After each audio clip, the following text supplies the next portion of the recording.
บายดีตอนเช้านี่บรรยากาศเมืองเฟืองตอนเช้าเด้อมีหมอก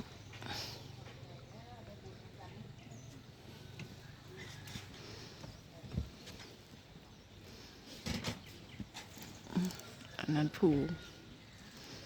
อันนี้งานพักสองเบื้องต่างกัน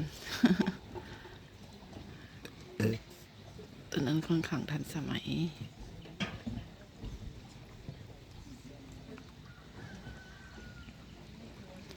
กับอีกฝากหนึ่ง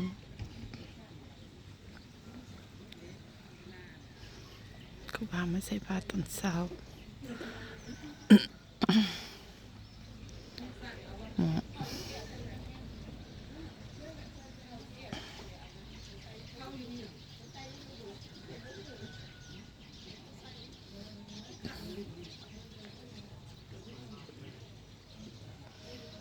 บรรยากาศงามทุกคน